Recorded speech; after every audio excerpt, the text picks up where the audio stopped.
I'm going to go ahead and start talking. Hello, everybody. Welcome to the Atheist Experience. We are live, which you should be able to tell by the fact that everything's messed up.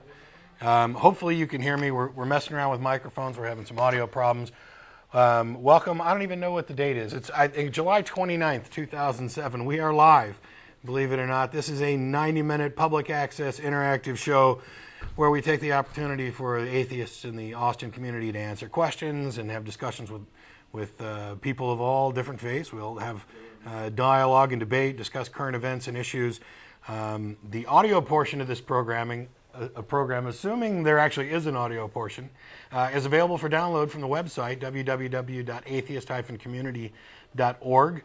There's a podcast version of the audio. There's also a video podcast available, and the video's loaded up at Google Video. Anybody who's wanting to download those is free to do so. Cool, we're getting sound. Thanks very much.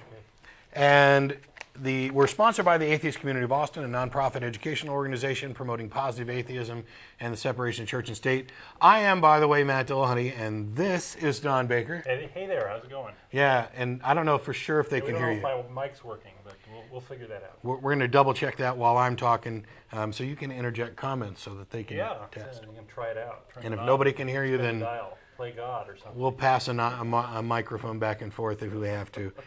As you can tell, I'm losing my voice, so it's probably a good thing that we got limited audio abilities today.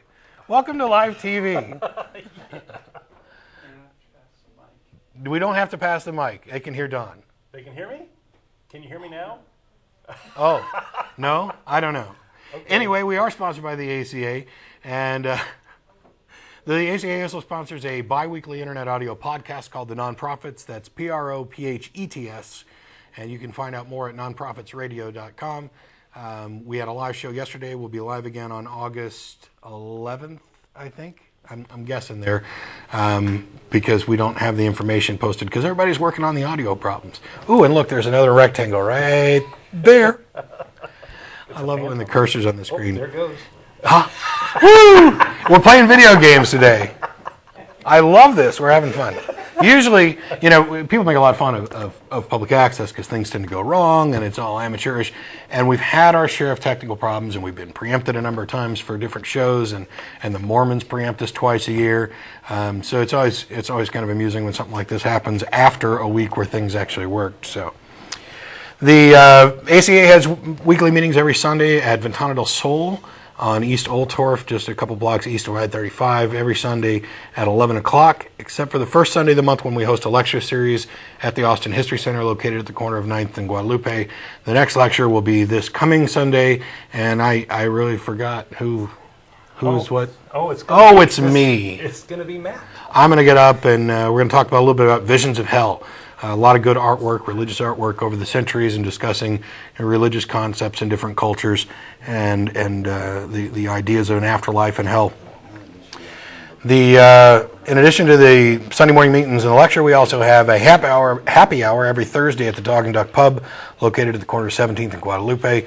That begins roughly around 7 o'clock and lasts till people are sober enough to drive home, something like that. Wednesday nights, where we've got a series of events that we rotate through. Not this Wednesday, but the following Wednesday, we'll be playing board games with CFI at Thor's Hammer on just off North 183 around Spicewood Springs. The following Wednesday, we'll be going bowling at Austin 300, and the Wednesday after that, we're playing pool at Side Pocket on North Lamar, just a couple blocks south of Breaker. And everybody involved in this show gets together and goes to dinner after the show's over at IHOP, located at Cesar Chavez, and located at the corner of Cesar Chavez and I-35. The show's over at 4:30. We get down there about 5, and we're there from about 5 to 7 or so. There's the address at the bottom of your screen, including another fancy rectangle. Wow! So, before I lose all of my voice and just giggle myself silly watching rectangles move around on the screen, what have you got? Well, today, I have a couple of news items that we can talk about if you want. Have the mic. Bombings and killings. Yeah, we're sharing a mic. So So I don't know if you want to hit those or not, but we can do that and have a little session on that, or I can jump into my topic today, which is God 3.0. Oh, go for the news. Go for the news. Okay. Well, let's do the simple one first. I guess in Saturday Statesman, the 28th, we have an article about a plea deal struck in the blast blast try at the clinic. Paul Ross Evans was trying to, I guess, blow up one of the family planning clinics here in town, and he had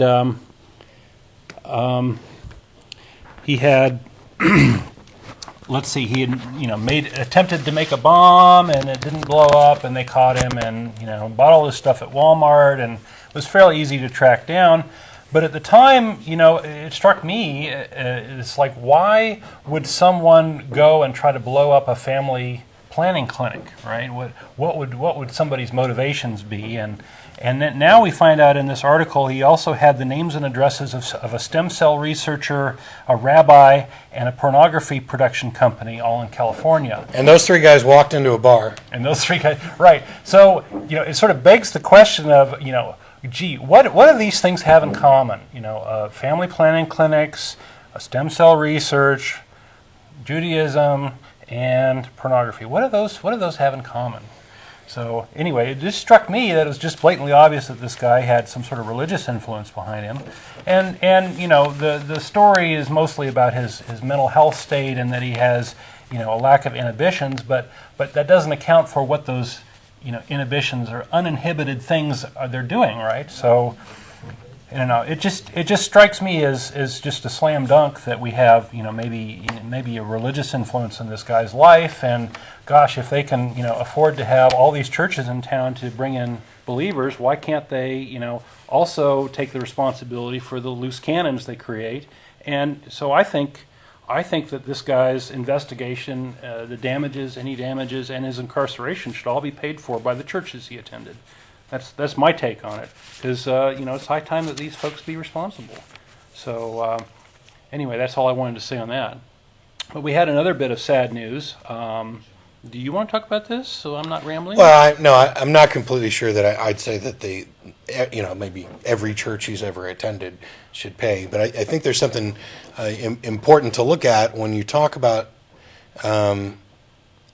people in positions of power, whether it be church officials or whatever, who are essentially inciting people to take particular actions, while the person who takes the actions bears the responsibility. If there's not some specific legal responsibility for the people who are inciting these actions, then there should at a minimum be a public outcry against them. The Grand Dragon of the KKK gets away with sending his soldiers and minions out to do his work, but he should bear some responsibility. And I've said before, for example, Charles Manson is in prison, convicted of murder when, and specifically some of the murders that he was convicted of, he didn't actually murder anybody. He was the mastermind behind this and sent his family out to do his bidding. So the reasoning was that his followers weren't able to reason for themselves? Well, they went to prison too. I think it's a confusing issue of perhaps using your power and influence over somebody to get them to do it. And do religions have power and influence? They have money for sure. I'm pretty sure that, yes, they would qualify as power and influence. But when you were asking what all those things had in common, if it wasn't for the fact that Jews were on the list, I was going to say they were all owned by the Church of Mormon. But clearly the Mormons don't own the Jews. Well, I don't know. Maybe they do. Who knows? They just own a big chunk of Church Israel. of Mormon owns a pornography production company in California? I'm not. See, the thing is, as long as they're not participating, they can make money from it. Okay. All right. Well, that's local news, and then we had national news on Pat Tillman, and this came out just yesterday or Friday. And I'm pretty upset by this, but Matt and some of the others have cautioned me not to read too much into it. But this Pat Tillman guy was NFL football player, pro player who kind of said, well, I'm going to go fight in Afghanistan for the good fight back when we were, going after Osama bin Laden. I don't know whatever happened to that. Anyway, but Pat Tillman was killed in an incident of friendly fire, and there's been a lot of obscuring of the story and what happened and such. Apparently, he was killed by 3 bullet holes in his forehead from about 10 yards away. And, so it wasn't he was shot in the back by accident or something. So the circumstances behind his death are very cloudy, and there's still quite a bit of investigation about it. But apparently his last words have now come out in the investigation, and apparently he was on the ground with another colleague who was apparently gripped with fear or something, and having trouble, and asking for God to help us. And Tillman said to him, "Would you shut your expletive mouth? God is not going to help you. You need to do something for yourself, you sniveling ... And the way I read this is those were his last words, and then he was killed. So I have to wonder. It leaves the idea in my mind that maybe he was killed for his atheism, or for not being for being hard on this poor guy who was blabbering on about God.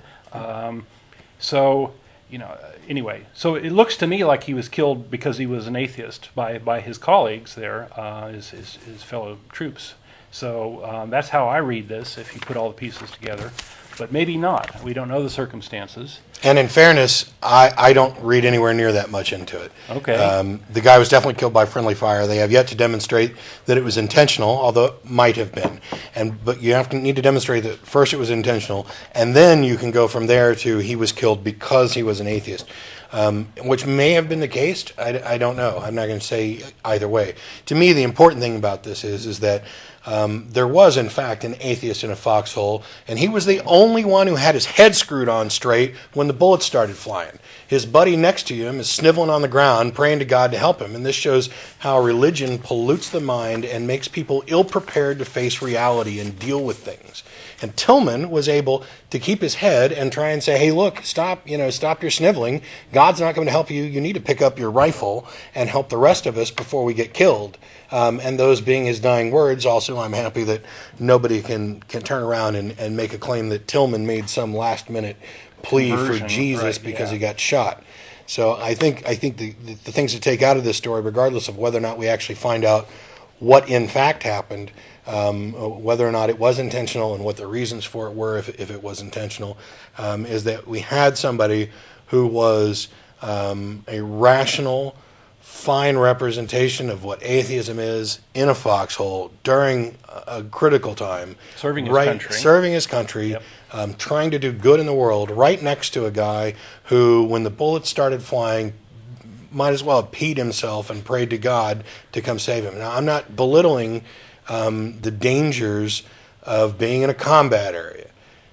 That's one way to find out exactly how strong you are in your beliefs and in your ability to deal with difficult situations. And I'm not going to fault anybody for breaking down. And it's understandable, which is their whole reason for this myth of no atheists in foxholes. It's predicated on the myth that when the going gets tough, when the chips are down, everybody's going to cave under pressure and appeal to God. Atheists are going to cry to mama. Yeah. And the fact of the matter is, no, they're not, and this is proof of it. Yep. So hopefully we'll never hear that little thing again. Yeah. Okay. Well, those are the two main news things I thought this week really sort of had to get out on the air and talk about a little bit. Do you have anything else? There's one more. Okay. On Friday, a 23-year-old Pace University student was arrested for hate crime violations because on 2 separate occasions he put a Quran in a toilet at the university. The university originally hadn't taken a whole lot of action towards this, so the Muslim community got irate and said, you're not doing enough. So the university then offers this kind of diversity and tolerance counseling for their students, and the Muslims complain that they're still not doing enough. So finally the university figures out who put the Bible in there in the toilets and calls the police and has him charged with 2 crimes that are among the hate crime legislation statutes. Now, I'm not going to go on a big tirade about my personal opinion about hate crimes as they pertain to, or hate crime legislation as it pertains to thought crimes and how it invades on people's free expression. But if ever there was a case that this was so, it's this particular case right here. Not only is it his free expression to put those Qurans in the toilet, it may not be the most intellectually valid way of commenting on what you think of the Quran, but it is free expression. And if I'd have found out about this news story about an hour or 2 earlier, I'd have stopped by the half-price bookstore and picked up a Quran and ripped it to shreds right here on the television show live, because that's what free expression is. And for this guy to be charged with crimes, especially hate crime legislation, so he's facing more penalties and is already prejudiced before the jury ahead of time, I find that just to be one of the most obscene things ever. Get over it. It's some words on paper. Yeah, we don't want to be throwing away our free speech rights. I mean, we're very big in the ACA about the First Amendment rights. We just absolutely have to protect them. Yeah. We focus a lot on, freedom of religion and the Establishment Clause, which is, but there's lots of other parts to the First Amendment. We have it bugs me that freedom of assembly, freedom of grievances, all these things, right? And we got to protect those things. It bugs me a lot that some of the people who actually understand what true religious freedom is are the atheists. We're the ones who are constantly fighting for true religious freedom because we understand one thing, and that is you can't legislate thoughts. You couldn't ever make Christianity illegal in the sense of whether or not anybody can believe it. You cannot, no law can control what people think. Move the mic closer to Don so we get the same volume for both of you. Okay. How's that? Is that better? We'll just keep on talking. But anyway, you cannot legislate what people think. You can legislate what they do. And so free expression is something that you can't outlaw. You could make it illegal to publicly express your religious beliefs.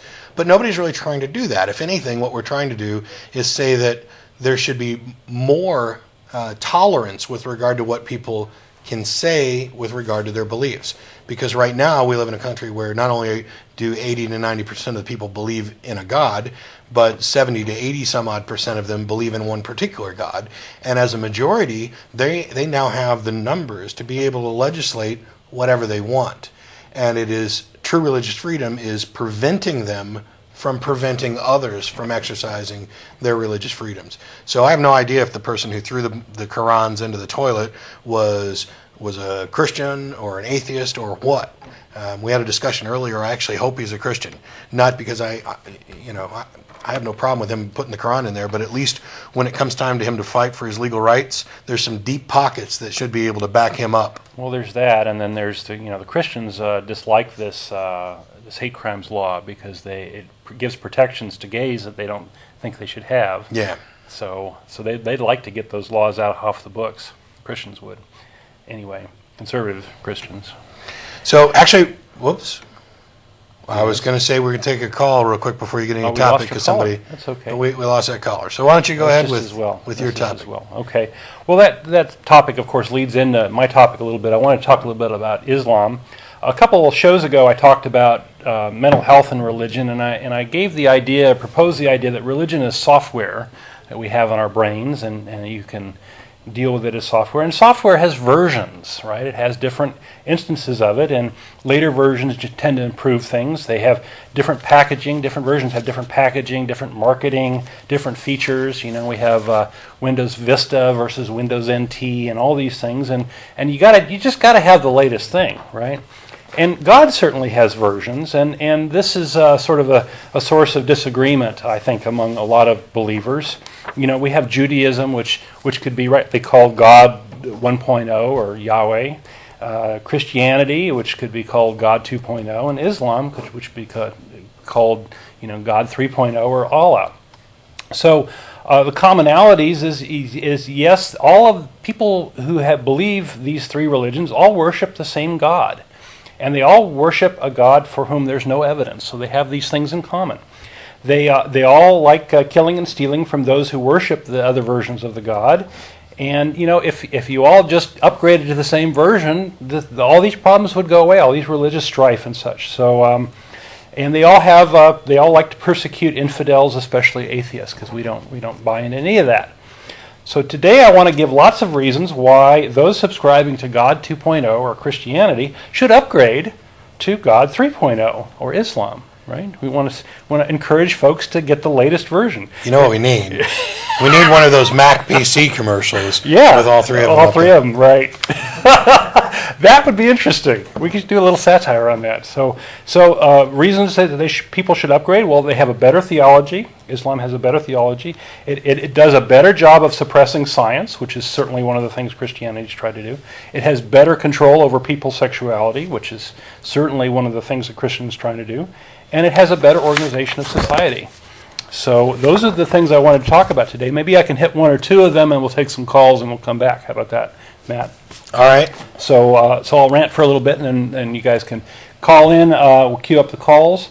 So if we're live, you'll see a number right there. Yeah. If we're not live, if you're watching a recording or if you're watching by Google Video, you won't see the number, and you can't call in. Sorry. But you can always visit the website, visit the frequently asked questions portal of the website, and you can email us at tv@atheist-community.org. Yep. Okay. So I made the claim that all these religions have the same God, and that's true. And we got an email saying that we got an email about that. And you answered it very nicely, right? They all worship the God of Abraham, the story of Abraham in the Bible, and they're all Abrahamic religions, I would claim, are about selling out your fellow man to earn God's favor, and you can go back to the story of Abraham where he was trying to make God happy, and if that involved killing his son, that was okay with him, no problem. So that's, I think, one of the foundational stories of all three of these religions. Islam, to its credit, has dropped this little part of the story, which shows a little bit of a moral intelligence on their part. So anyway, we already can see how Islam is going to be better. So these different versions of God have, I'm not willing to concede that. You okay? I don't think that the reason Islam dropped that portion of the story has anything to do with any kind of moral maybe it's thing. more of a copy-paste It's thing.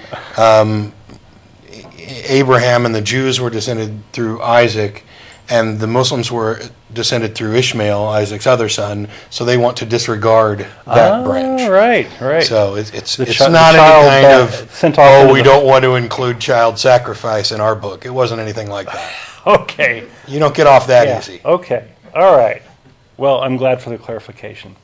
So, besides worshiping the same God, these different versions of the religion have different prophets, right? So Moses is the prophet in God 1, and Jesus is the prophet, or maybe more, in God 2.0, and Muhammad, of course, is the prophet in God 3.0. So, if you want to compare just prophets, Jesus is kind of a disappointment. He went missing for 30 years. He had these claims of being God himself. He was supposed to return to the earth in the lifetime of his disciples, and he never did. And we're still waiting. People are sitting around today watching their watches, waiting for Jesus to come back. Lots of debate about whether he even existed or not, right? So it's kind of a disappointment. In contrast, we have Muhammad, who actually existed. I mean, there's no debate about whether he existed. He made fewer ridiculous claims, right? He didn't claim that he was going to come back in the afterlife and all these crazy things, right? He founded the fastest growing religion in the world. And he had the latest message from God, right? He had the latest message that supersedes, obviously, if you have a later message from God, that's more relevant than your earlier message from God. So, and of course, updates are necessary because God can't get it right?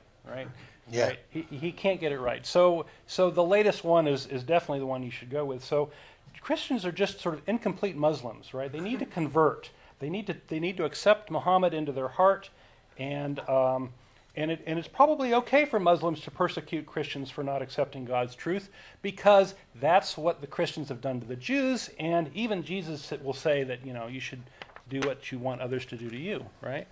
In fairness, I don't want to jump the gun and kill off your climax. Go ahead. Do you go beyond God 3.0? No, I don't. We Because can the certainly talk Mormons, about that. Mormons would certainly be God 4.0. Or maybe 3.9. Well, it's maybe like 2.85. It's a separate branch. They skipped the God 3.0, realized it was a mistake like Windows ME, and just kind of went down the 2K NT route. So. Right. I had the Mormons call me this week, so Mormonism's kind of high on my list. In your mind, right? Yeah. Yeah. It's definitely in there somewhere. It's not clear to me whether it's a variant of 2.0 or whether it's 4.0. So. Well, it's definitely off the 2.0 branch and not the 3.0. Oh, you think so? Oh, yeah. They're not going to acknowledge anything in the Quran. Yeah, but they worship Jesus, right? Yes, they have their own book, so they'd be like 2.5, but they came afterwards. Okay. Boy, why can't you guys just figure out what exactly a true Christian is and get your story straight about God? So okay, Make it easier on us. So let's talk a little bit more about theology, since that's kind of one of the definitely topics we want to talk about. So who is this God character? In God 2.0, the packaging was that God was this sort of three-headed thing, right? One was this bleeding God, one was this spooky God, and one was this mass murdering God, kind of and you had this really big problem of which one do you worship, right? One's the path to heaven, the other one controls your actions, and the other one gives you things, right? So it's very confusing. But Don, they're all the same. They're all the same. They're all one. So 1 equals 3, is that right? Yes. Okay. It's 1 plus 1 plus 1 equals 1. Okay. Well, I think it's confusing, and maybe a lot of other people. That's because you're a godless heathen. Right. So this is basically a misfeature in God 2.0, and this is fixed again in God 3.0. They've basically gone back to the old thing of there's just one God, one true God. His name is Allah. So there's no confusion about who you're praying to, who's going to give you things, and these sort of things. So see, that's the difference. Is that God 2.0 is a true multiprocessor operating system that allows for multi-threading. 3.0 isn't. It's a reversion. You might as well, we might be playing on an old Nintendo, 32-bit system. Well, it's at least easier for the believers, right? I noticed nobody's called yet. Nobody's called yet. So we have geeked out beyond all measure. Okay, well, let's talk about reward. Let's talk about heaven. We often get calls here about, theists calling in saying, "Hey, this deal with God is a really good one. I mean, if you believe in Him, you get this great reward. If you don't believe Him, you get tortured." Well, back at you. We have Islam has a pretty darn good reward. I mean, in heaven, in Islam, you get rivers of honey, flowing wine, grand palaces, and it's just much more clear, more explicit, right? Yeah, we'll get to that. Settle down. Don't worry, guys. We'll get to the virgins. Yeah, don't worry. It's all the studio audience cares about. Give me my virgin. We got a lot of virgin fans in the audience here. Okay, so let's talk about that in a separate thing here. So how do you get to this heaven, right? So it's very clear what's there. In God 2.0, you're just going to go be with God or whatever, go be next to. It's kind of not compelling. Or you're going to strum your harp or sing, or I don't know what you're going to do in heaven. But so it's not very clear. But in God 3.0, it's much clearer what you're going to get. So you can actually, make a good decision. You have all the inputs, right, to your decision-making process. So how do you get there? Well, you have to devote your life to God. All right, that's kind of universal among these religions. So you have to pray, you have to believe, you have to worship, you have to follow God's laws. You have to surrender, which is the name of Islam. Islam means surrender. So let's see. So one of the things you have to do, and to get there in Christianity, it's a lot more confusing, right? You don't. It is whether you believe or not, or whether your actions. There's a lot of disagreement about how to get to heaven. But in Islam, it's pretty clear. You just have to follow God's laws on this planet, and that's fine. So let's see. We have a quote here about how wonderful the afterlife is.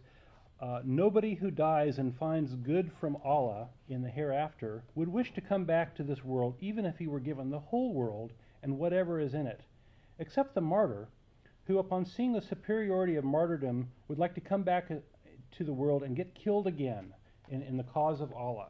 So now we talked a little bit about martyrdom, right? So this is kind of even better, right?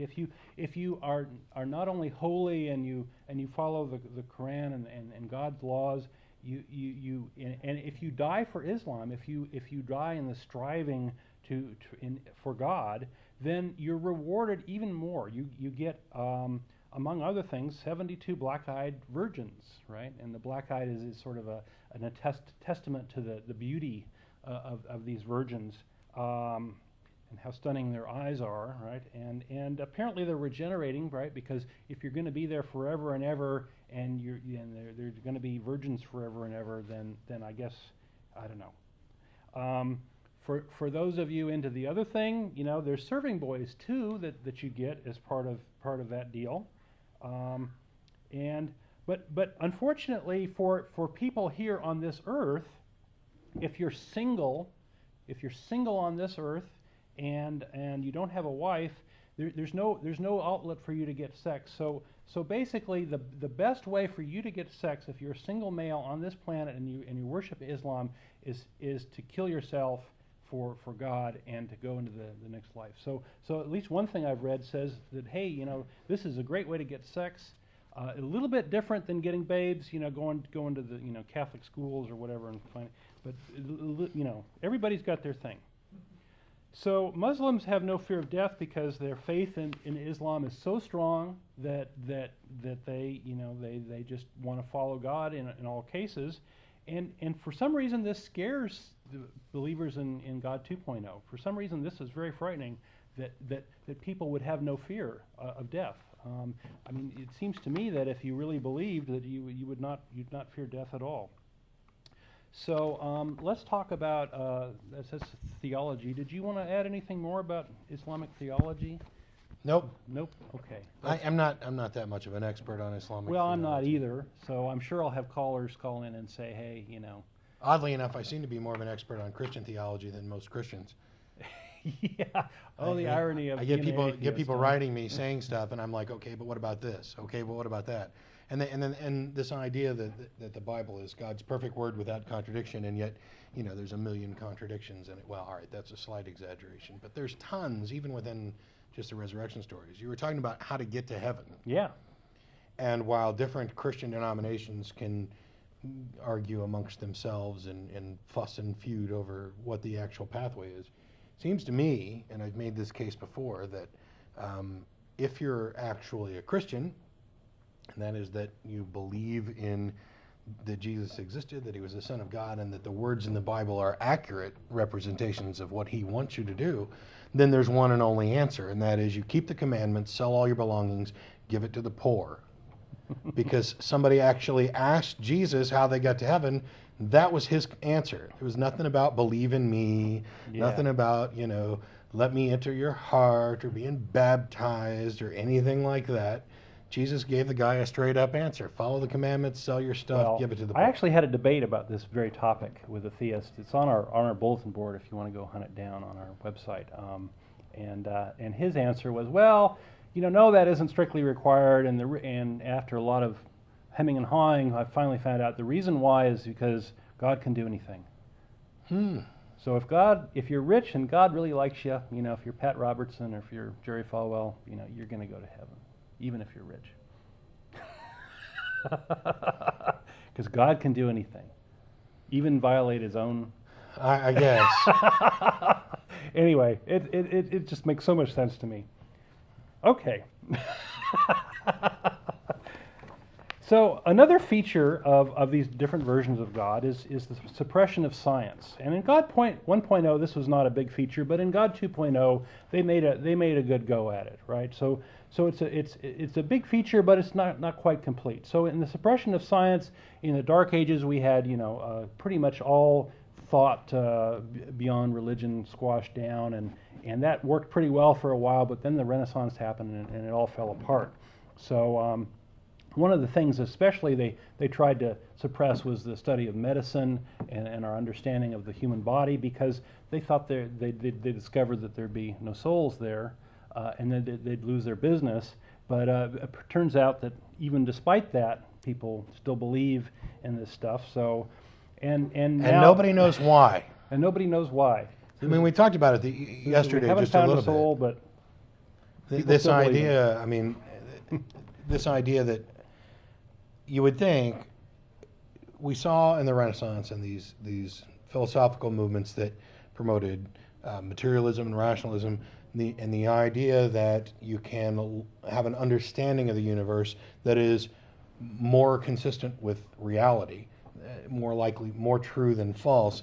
And despite this, people still cling to superstitious notions for which there's not the slightest shred of evidence beyond, the anecdotal, which is most often we find that it's a confusion of correlation and causation. Oh, I danced around and it started raining. Okay, let me do that dance again. It didn't rain. I must have done it wrong because it worked right the first time.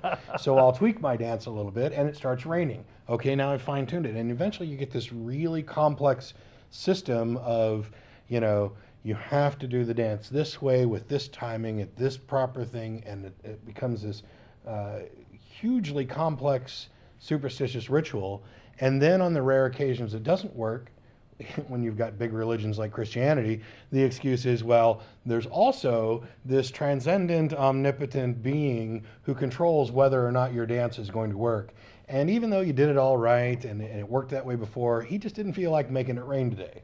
Then what's the point? Right. God's whims are ultimately at the base of everything, right? So it's a great cop-out. If he knows everything, why should you have to ask him for everything? And if he's only going to give you what he wants, why would you bother? Yep.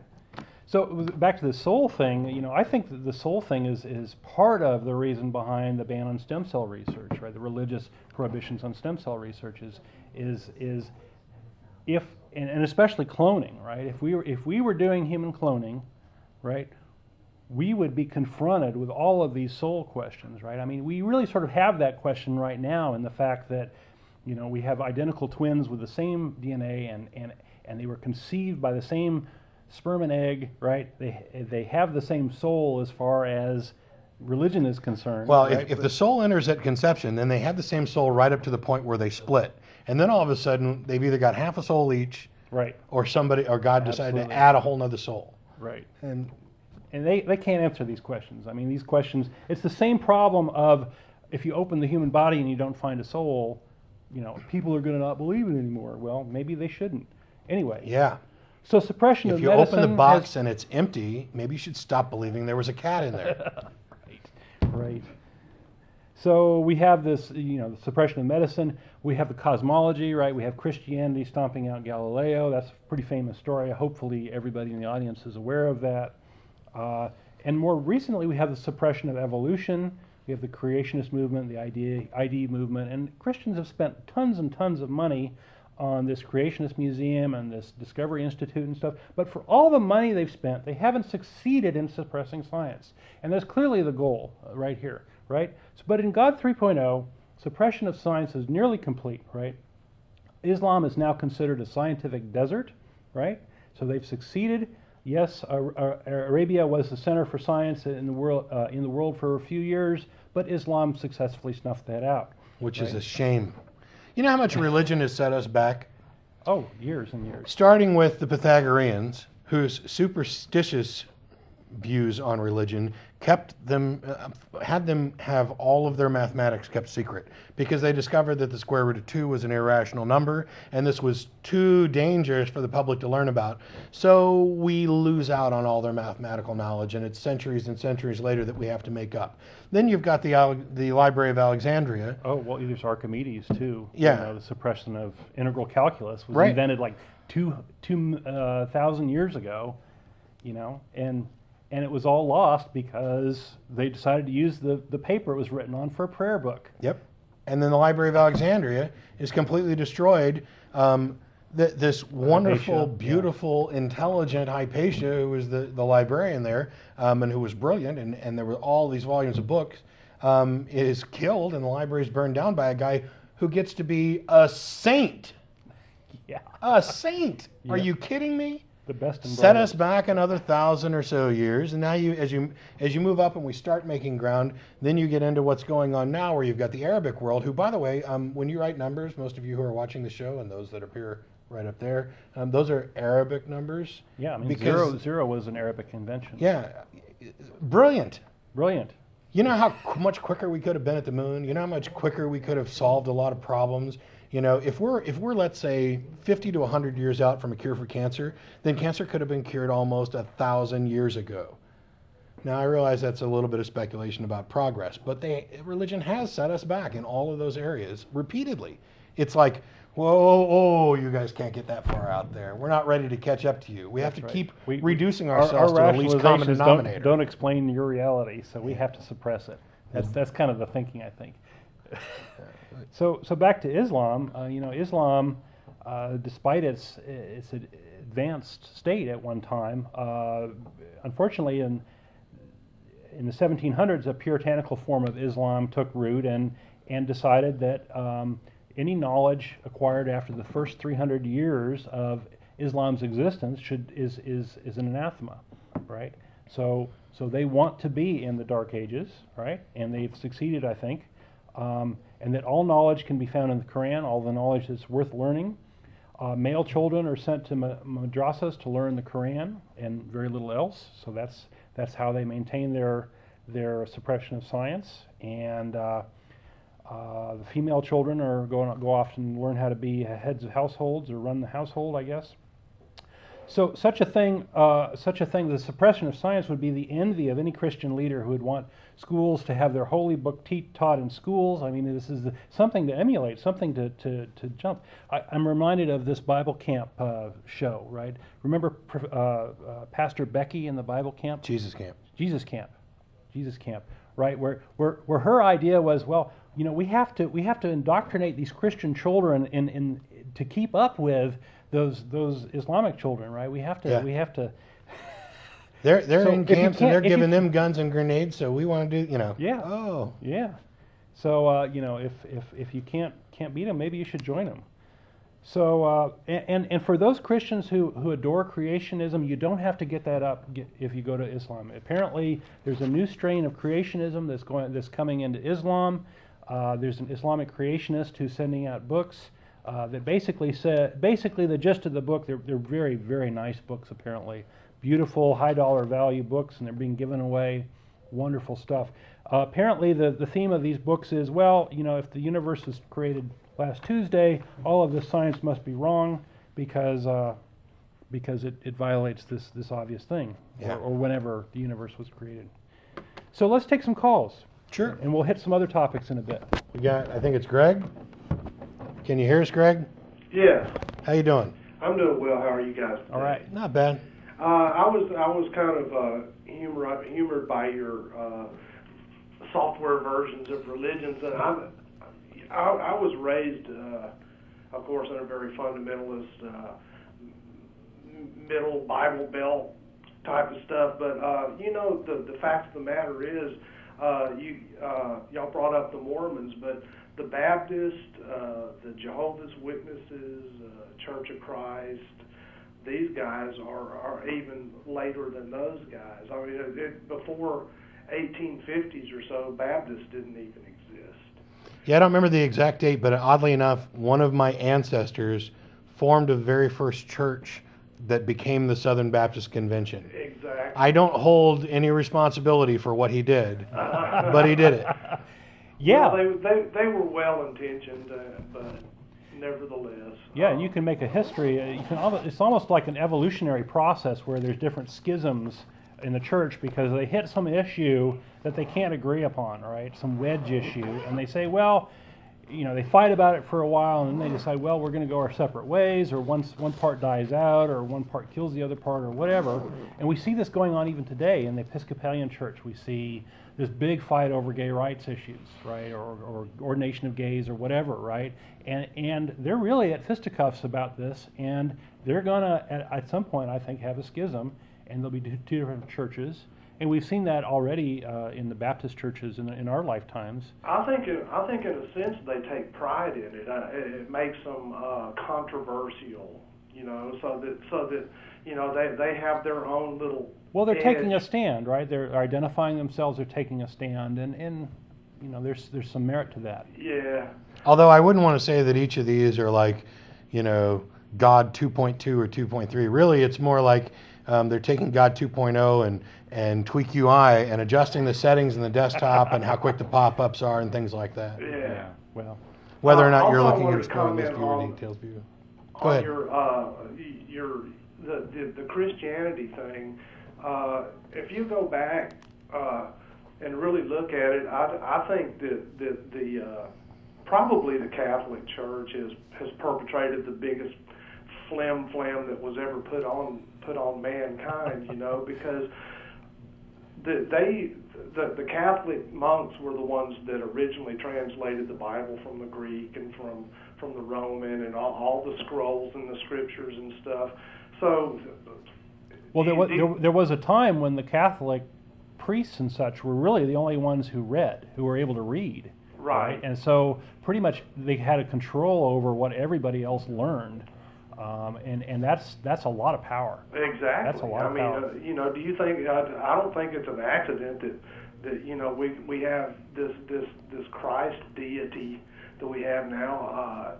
He was born of a virgin. He raised the dead. He healed the blind. He could walk on water. Yep. He arose from the dead. I mean, if we're going to make this, let's make this guy Superman, and then we'll make mules out of the masses. They'll carry the burden for us. And from what I've heard, I haven't checked this out. From what I've heard is there are saints. You can have a small collection of saints that effectively have done more miraculous things than Jesus did. So depending on if you pick your saints right. So right. I haven't made the list of saints, but that would be a good show, wouldn't it? Yeah. Well, the thing is that if these Jesus stories were being invented today, Jesus would be wearing tights and a cape. Oh, exactly. I mean, that's what I'm saying. A big J on his shirt, yeah. They deify. Actually, he might wear in a nice suit and be like the David Blaine, Chris Angel, Darren Brown crowd. Actually, I shouldn't lump all those guys together for you. Well, if you look in the Bible, and Christ actually said his apostles came to him and asked him a question, and he goes, "Why are you asking me?" Oh yeah. What is it? Why are you asking me? Don't you know that you have the ability to be this and figure it out for yourself? There were a number of times that he said something similar to that, or why callest thou me good? Yeah. And generally the Christians kind of write that off as he wasn't denying his own good nature. He was trying to evoke an answer. It was almost sarcasm, I guess. The snide Jesus. Why are you asking me? Huh? Oh yeah, it's because I can do all the miracles, boys. Yeah. Well, listen, it was nice talking to y'all. Y'all carry on. Thanks, All Greg. right, take care. Appreciate it. We got, is it Ed? Yeah. How you doing? How's it going? Hey, Ed. Listen, I wanted to turn that talk down. about a newspaper article that was in the Statesman on the 20th of July about this Stephen James, and we hear so much from the Christian right about how they get bashed in the media and how they're victims of discrimination, blah, blah, blah. And this story, if you read between the lines, I was actually wondering if y'all had read this story. It's not ringing a bell. What was the topic? Well, it says Bastrop man receives life in sex abuse of daughter. This man sexually abused his adopted teenage daughter. That's sad. And the story is very strange because it has a lot of religious overtones to it. The daughter actually says that she hopes the man gets saved in prison and finds forgiveness and all this God stuff in the article, right? And then there's one little line that kind of gives it away to me. It says, this man taught science in a homeschool. Now, to me, that is a big red flag. This guy is religious. He was religious. He was a creationist.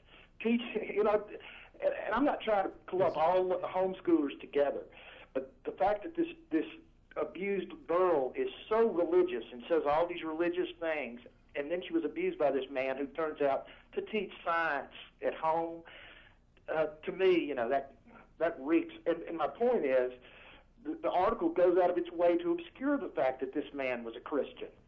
Yeah, that seems to be common in reporting these days. Well, I'm not to say that you're wrong. In fairness, I don't know that he was. I agree with that because the article doesn't give enough information. Right. You have to read between the lines, but it really stinks to me. Yeah, we recently had a discussion yesterday actually about what my thoughts are on homeschool because I laugh when I say homeschool, and I was trying to say the same thing you were, that I'm not putting them all in the same group. So in fairness, could be that this guy wasn't particularly religious and actually taught legitimate science in a homeschool environment. I don't know. Right. And- He was from and Bastrop too, so Yeah, there's well, one red flag in this deal, Matt. there are other people who say, I can't believe you're from Texas. Well, okay, I'm not from Texas. I live in Yep, Texas, yep. and I live in like the most Yeah, Texas has a backwards sort of, liberal partying, Yeah, town there whatever. is. That's not even reality, man. Yeah. But anyway, you ought to get a hold of this article. It's on July 20th, and because I can't really go into all the reasons and all the little implications or insinuations, but this is a mostly the fact discussion- that the teenage daughter sounds very religious. Yeah, that's what I was going to say. Is I think one of the biggest things to draw out of this story is that here's a girl who's been abused, and whether or not she was religious at the time or became more religious afterwards, she has apparently, from what little you said about the article, kind of withdrawn and used religion as a crutch to help her through this difficult time. Here's the guy who abused her and sexually molested her, and her biggest concern is, well, I hope he finds Jesus and gets saved. But that to me is but somebody. there's a conflict of interest here. Presumably, her father taught her that religion, right? And maybe taught her, boy, you should forgive any sin. Maybe. I have no idea if that's the case or and not. maybe he's perpetrating some sins on her.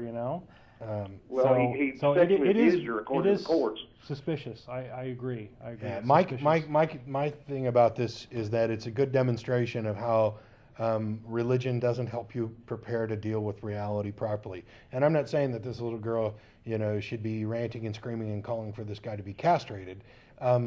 But it's nice that she's willing to forgive him. But you'll have to forgive me if I'm not convinced that that's the true nature of it.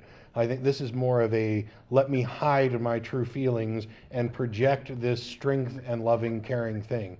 I don't buy it most of the time, especially in young people. Well, Yeah, you may be damn it. right.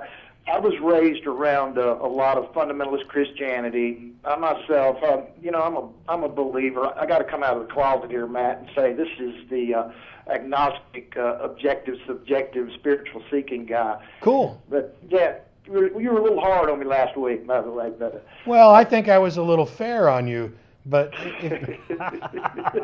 We're glad you're back that's for more. subjective, isn't it? but yes. The point is, I was raised around a lot of fundamentalist Christianity, and I wanted to make a couple of comments about the heaven and hell thing. My theory is that it's not the idea of heaven that puts the asses in the pews in church. It's the fear of hell. Nobody can really sit around and imagine what is cool enough or good enough to go on forever and ever and ever and ever. But it's real easy to think of what would be really bad. You Oh, should yeah. come to the lecture. Yeah. Almost anything's bad enough to be hell. I mean, I wouldn't want to be in this life. You should Time unending. you should come to the lecture next week at the Austin History Center. I might. It's Yeah. all about hell. Cool. And interestingly, since you are a Christian and you have some view, what is your view of hell? Just as do you think it's a real literal place where people are tortured forever? Do you think it exists or what? I think it's a metaphor for a bad state of mind on Earth. So nothing with regard to the afterlife then. Not really. I mean, I really don't worry too much about the afterlife. I think it's what usefulness, any kind of faith or hope that I have in goodness or connectedness to a higher something is how I can use it here, but not what it's going to do me in the future. You're the most Jewish Christian I've ever talked to. In all seriousness, I mean that as a sincere compliment, because one of the nice things about Reform Judaism is this idea that it's not what you believe but what you do, and that how you act in this life is of utmost importance. And I think if most religious people had the idea that we should focus on this life, making it better for ourselves and posterity, that the rest of these things would work themselves out. I don't care what somebody believes is going to happen to them after they die. Whoops, we lost him. Hey, I didn't hang up on him. Sorry, Ed, but thanks for the call. I don't really care what people believe about what happens after they die. I care about because I don't think anything's going to exist. I don't think I'm going to continue after I'm dead. So Right. If I don't if care. you think there's a reward there, I guess more power to you. Cool. The thing is, if you think you're going to get that reward by screwing up my life on Earth now, that's where we have a problem. You don't get to impose your morals and your opinions on the rest of us just so that you can get the carrot and avoid the stick. Sorry. Next. We'll go ahead and take some more calls real quick. Steve? Hello? Can you hear me, Steve? Can you hear me? Yeah. This is Steve. I can't hear you, but Can you hear me now? But Can you hear me now? I turned my TV back on, so I'll try to. That's the only way I can hear you. Okay. Okay. We'll try it out. We are having mic problems today. I'll turn it down. But I just want to ask a couple questions about the later than 2.0 versions of God that I don't expect you necessarily to know the answer to. The first one regards the fact that I've heard that Islam includes a acknowledgement of Jesus as a prophet, and I wondered, what sort of books? I mean, is that a particular version of the Bible, or what texts do they use to capture their concept of what Jesus is? That's They just don't. something I'm curious about. They don't. They don't. They keep it kind of ambiguous. It's oh yes, Jesus existed and he was one of the prophets, but he doesn't really matter that much because now we have this word for Muhammad. That's kind of the way it is. It's not like Muslims have ever come out and endorsed, the King James version of the Bible. That story of Jesus is the one that they're actually talking about. Nothing like that. I think a big part of it is there is an amazing amount of control over the texts that are available to a lot of Islamic people. There aren't just copies of the Bible in every corner of the room like there are here to have to explain away. So I think that basically they just don't know too much about it. Yeah. Then my other question is what version of God has or will come out against slavery? Because I know version 1 and 2 failed to do so. I am not aware that version 3 did, nor 2.5. And I'm looking forward to a version, even though I don't hold on to these things, I would like to see a version come out that actually explicitly says slavery is a bad thing. I'm with you. Yep. Yeah, it's not going to. Yeah, I'm with you 100%. It's not going to change my opinion. Ooh, echo. It's not going to change my opinion of whether or not those gods or those beliefs or whatever are venerable. But I certainly would like to see a God come out and say, "Hey, you shall not own your fellow human being." That would be a good feature. Yeah, Absolutely. Thanks for your show. I'm going to hang up. The Okay. sound is kind of weird here. yeah. Thanks, Thanks, Steve. Bye. So let me add to that.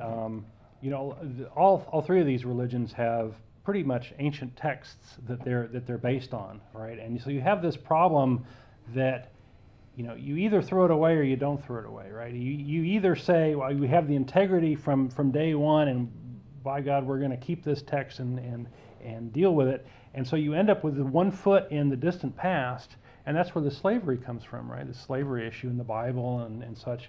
And it's a problem for all these religions, right? That you can't just say, well, we're going to throw that away because that doesn't make sense now because you have the eternal Word of God or the revealed Word of God through a prophet in these old books.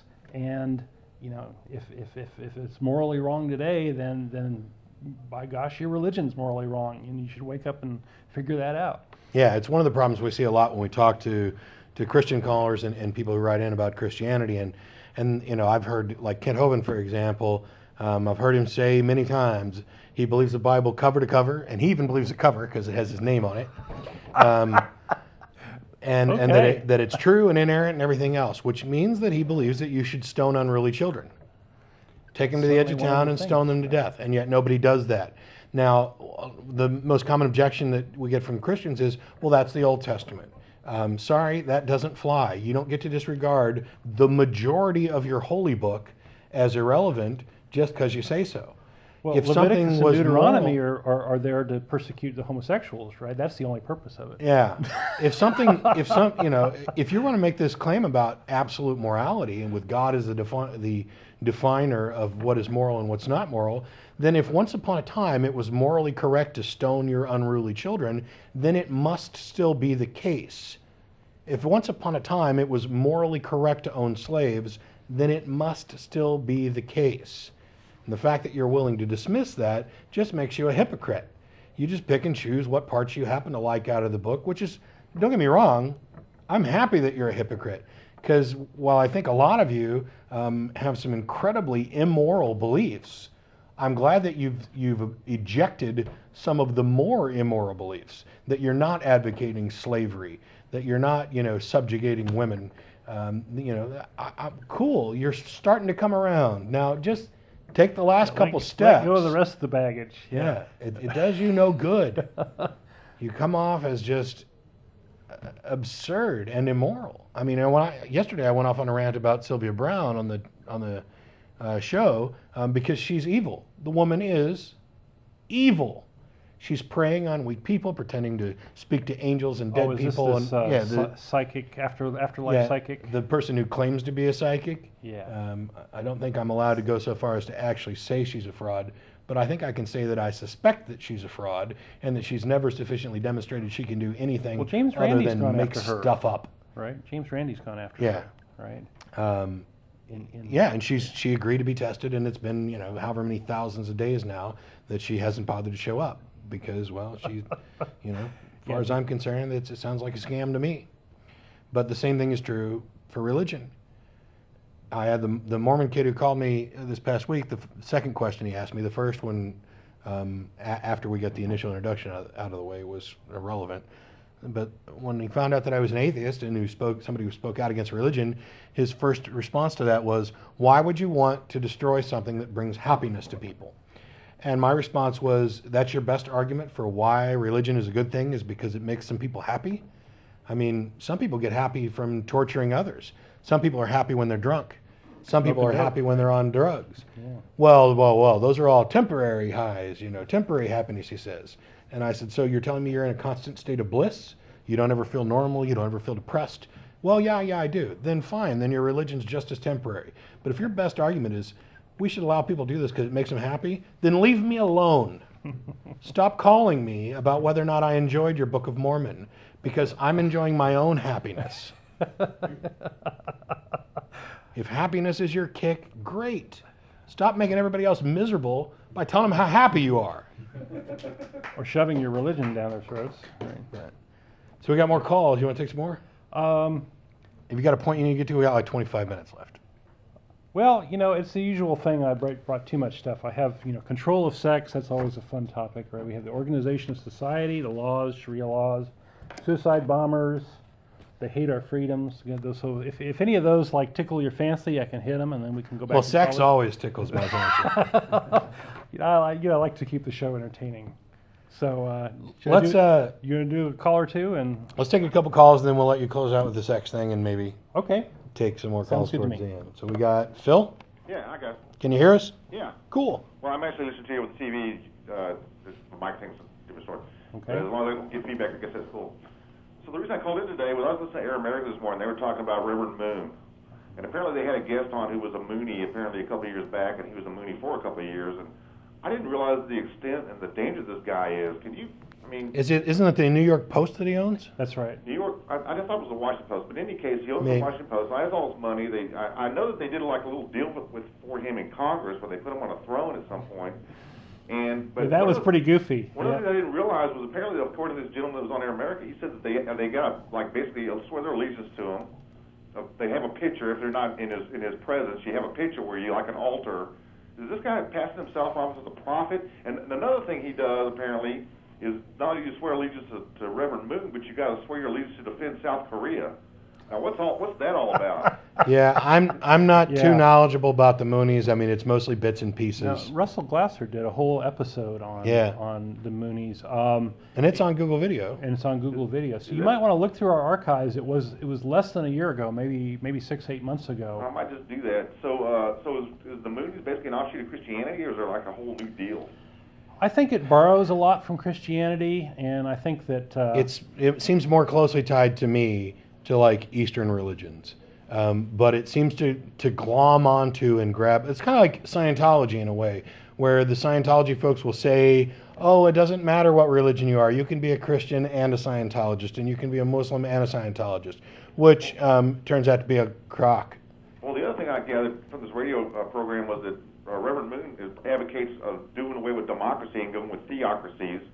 That's one of the things that kind of scared me. Yeah. But apparently, he's got this huge influence and presence in the GOP. He's one of those. Yes, he does. He's funded a lot of campaigns and has a lot of control and a lot of influence. Absolutely. Yeah, he's one of those ones that have way more money than they deserve and way more of a voice than they deserve. They're one of those extremely vocal minorities, Okay. like Phelps. But he's also Although pretty Phelps didn't savvy, wield much I would power. say, about hiding his influence, because Right. he's got lots and lots of little shell companies where money's flowing through, and it's a real challenge to unwind all that and Kinda figure like out Pat what is Robertson, true. huh? Well, worse. Yeah, even, I would we've say. we've pretty much unraveled Pat. He likes spending money on racehorses. And I diamonds. understand like diamonds And diamonds, yeah. Liberia or someplace. All right, guys, I thought you could fill in the blanks for me on that one. Thanks a lot. Thanks, Yeah. Phil. Yeah, he's definitely a creepy character, Yeah, he's an odd bird. And and scary, right? Because Yeah. he's so powerful. so let's get on to this one, because this is a question that I was kind of looking forward to answer. Chuck, Okay. you there? Yeah. Yeah, can you hear me? Yeah, can you hear us? Hello? Can you hear us? Can you hear me? Yes, we can hear you. Okay. Well, I can't hear you. Do I need to, what do I do? You Do might on you my might need to television turn or your my TV phone? back on. We're having some sound problems Just today. ask your question. Go ahead. Ask your question. All right. All right, yeah. I was talking to somebody the other day, and they were saying that atheism is a religion, and my argument was that it is not. So what is it? Okay. Okay, I'm going to put you on hold so you can listen to us on the TV and answer you, hopefully. It depends on what your definition of religion is, first of all. Atheism, like all other beliefs about a God, are protected under the First Amendment, and that's been made clear by the Supreme Court. I don't consider it to be a religion in any sense, because there's no dogma, there are no tenets, there are no rituals to observe, there's no requirements, there's no worship, there's nothing. It is simply a single position on a single issue. Do you believe that a God exists? If your answer is anything other than yes, you're an atheist. If you cannot say, yes, I believe a God exists, you're an atheist. Everything else, what your outlook is on different positions, be they economical, ethical, moral, whatever, that transcends simple atheism and goes towards what your broader philosophy may be, whether it be secular humanism or, for example, Buddhism. Most Buddhists are atheists. They don't actually believe in a God, even though they have other notions about supernatural things. So I suppose you could look at it different ways depending on what your definition of religion is. But I generally say no. Yeah, well, I was saying that it's not a religion. And, earlier you were talking about how these Christians are hypocrites, and it just makes what we're doing so much easier, really. Yeah.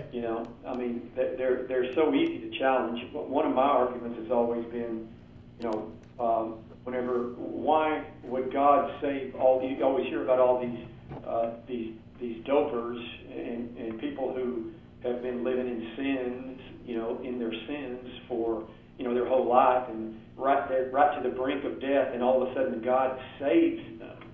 And my argument has always been, he gets all the credit. Why would God save a lowlife like you and then allow innocent children to be raped and murdered?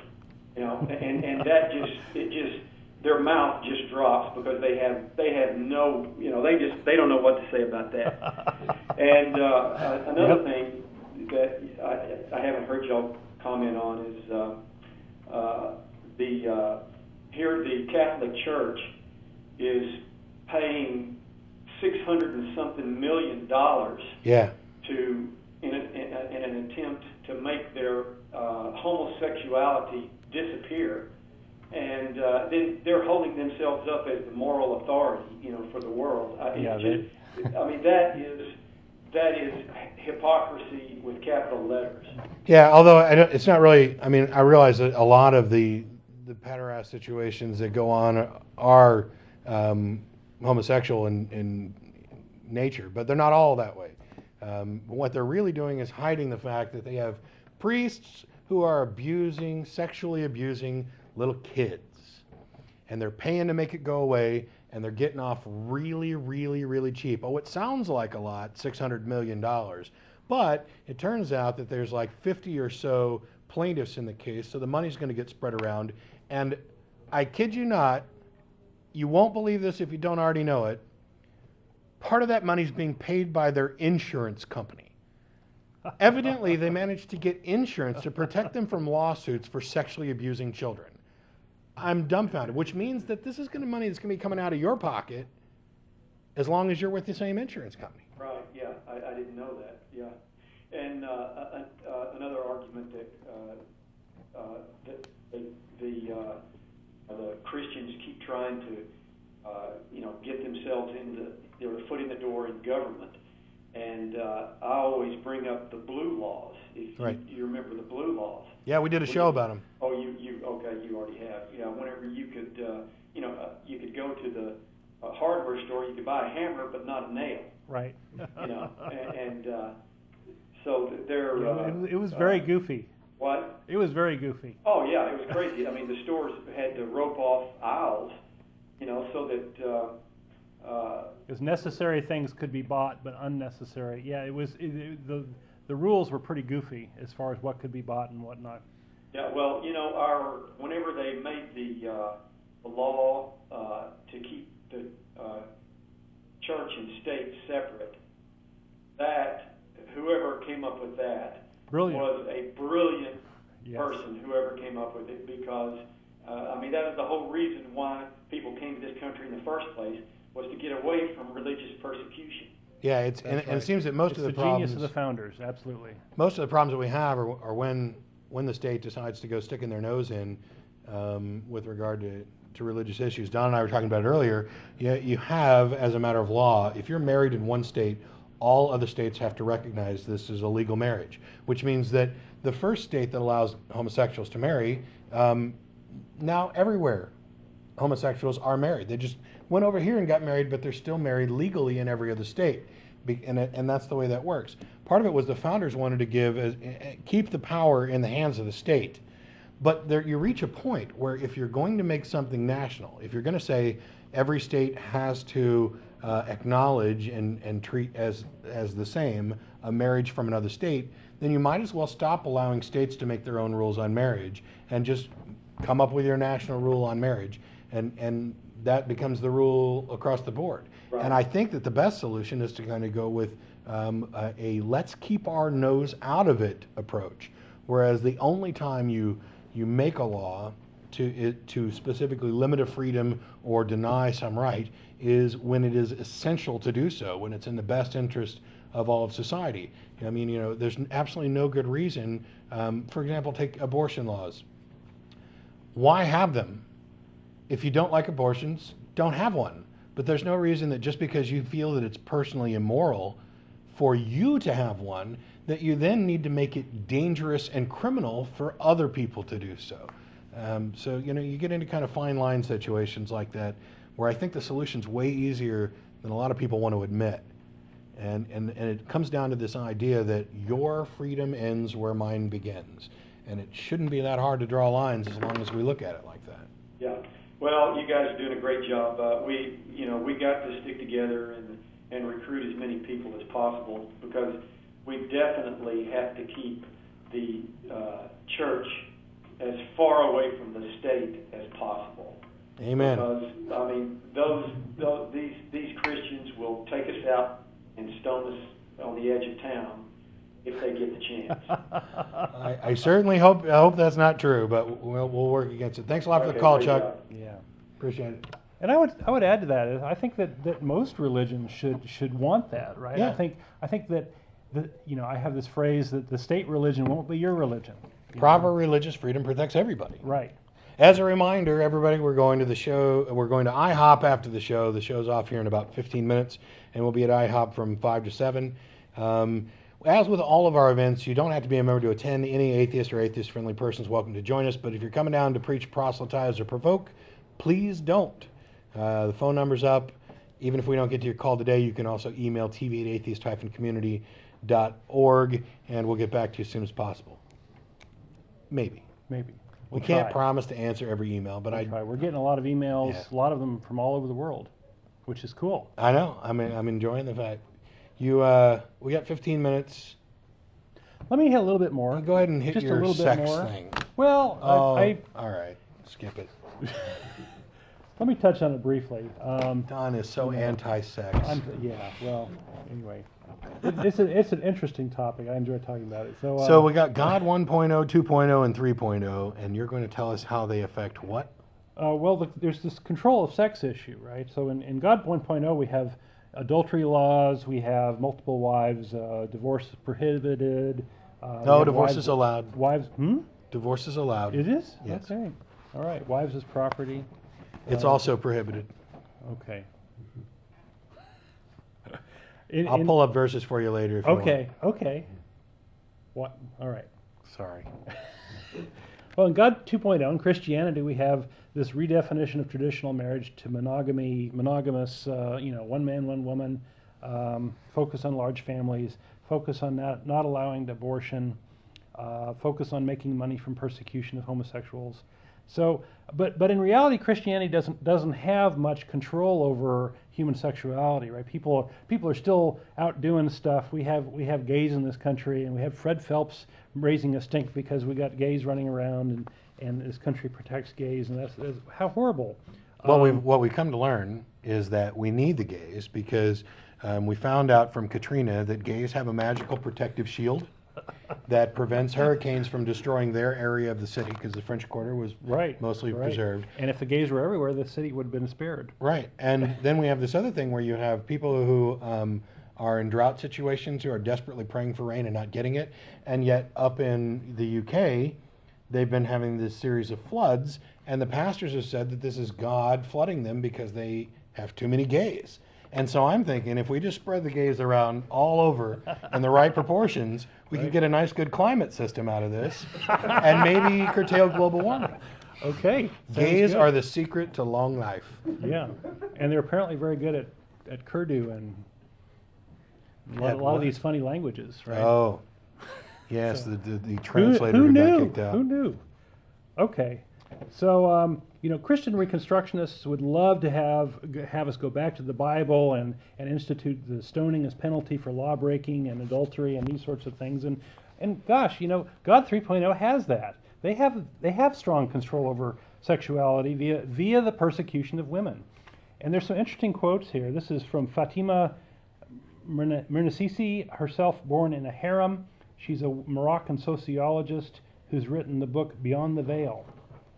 And she says in Islamic societies, a woman is always trespassing in a male space because she is, by definition, a foe, a destructive element. A woman has no right to use male spaces. If she enters them, she is upsetting the male's order and his peace of mind. She's actually committing an act of aggression against him by merely being present when she should not be. So she's upsetting all his order by inciting men to commit illicit behavior, that the men are not able to control themselves in any way, shape, or form, and just the very presence of a woman is upsetting. And this is why women are more or less consigned to the home, where this illicit behavior can go on and it won't be a problem to society, and they're more or less not allowed out. They have to wear veils. They have to be very hidden, and this is the gist of where that is. I saw her ankle. I must have her. Right. I cannot resist. So women are second class and third class citizens. They're low in the pecking order. Women, if there's a stoning for adultery, it's going to be a woman, right? Oh, yeah. And let me tell you why. It's very interesting. They have men can have multiple wives, so they can get their satisfaction that way. But there's also this very interesting notion of a temporary wife, where you can take a temporary wife for 30 minutes and do your thing, and then end the marriage. and that's part of their society, part of the legal system.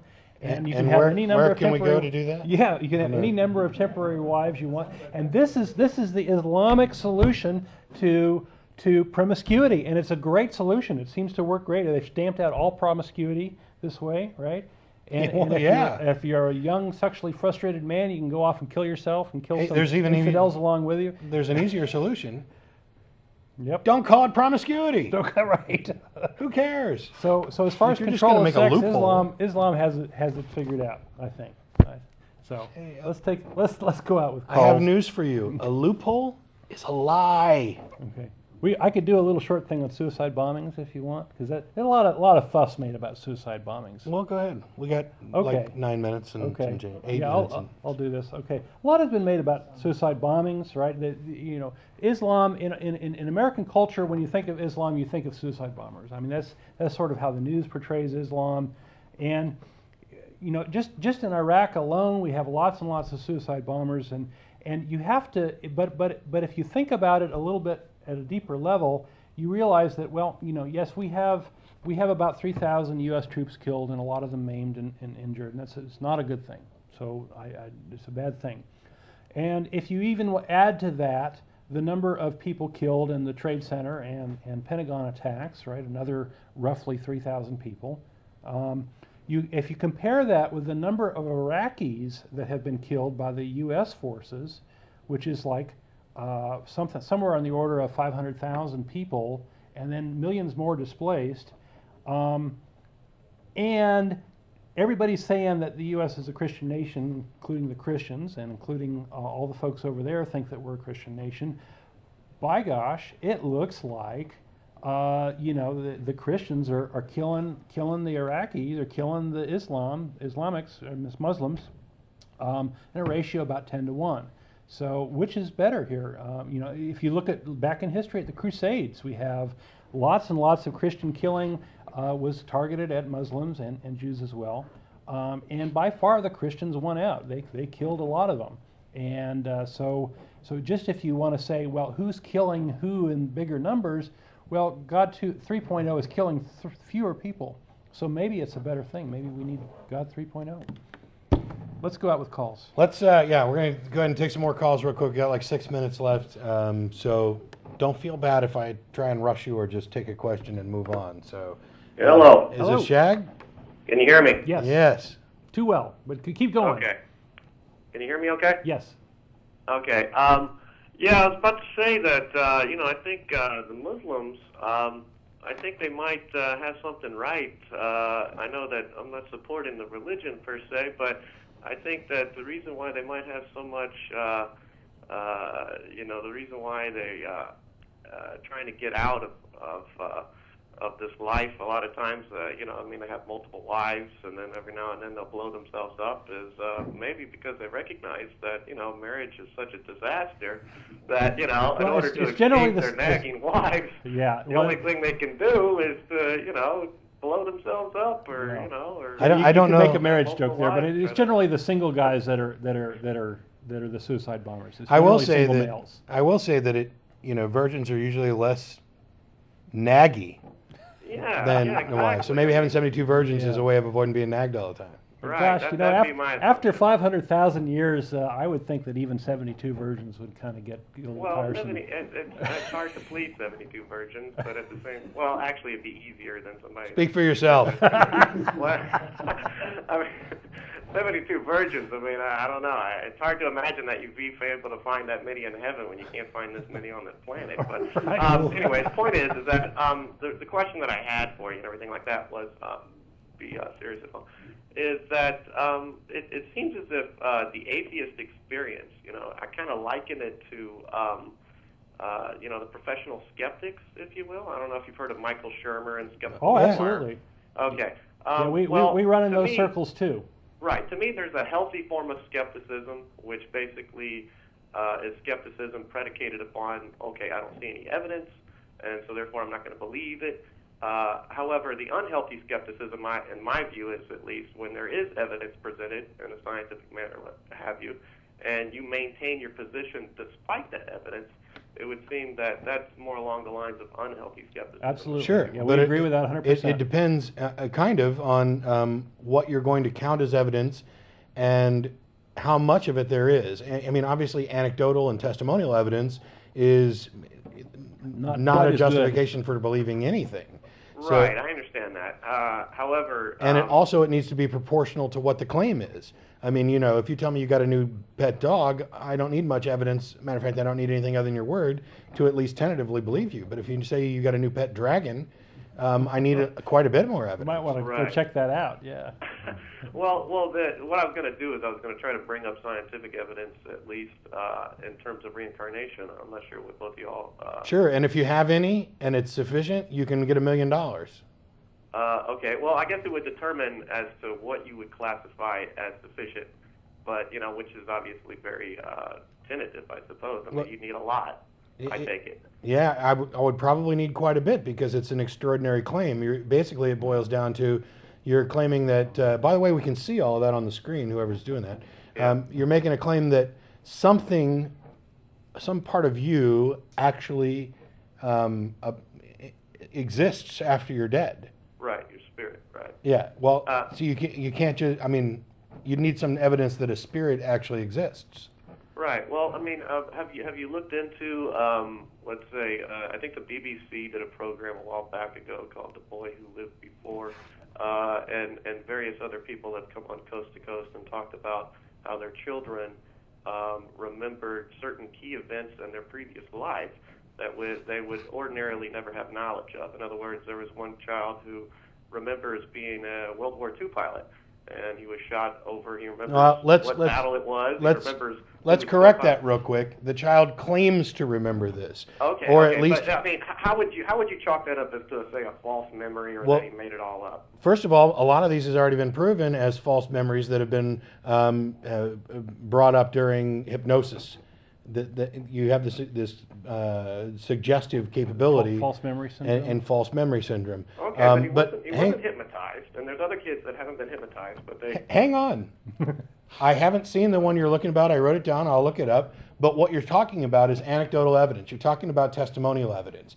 And while there may be anecdotal evidence and testimonial evidence that supports this, what you'd need in order to demonstrate reincarnation is something more solid. While I may end up agreeing with you that there's enough evidence there to say, well, that's neat and maybe we should look into it some more, there's certainly not enough evidence to say, yes, I believe that reincarnation actually occurs.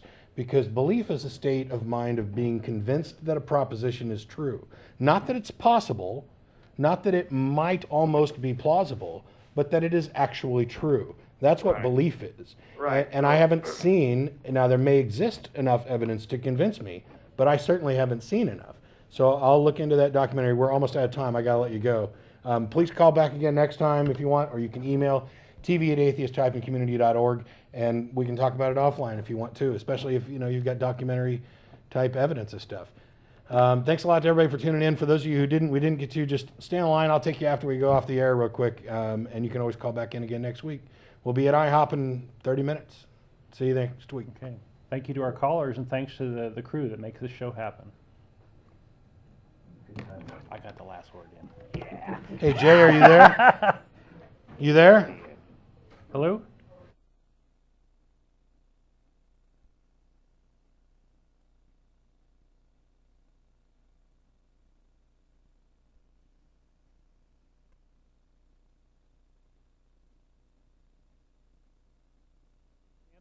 Can you hear us?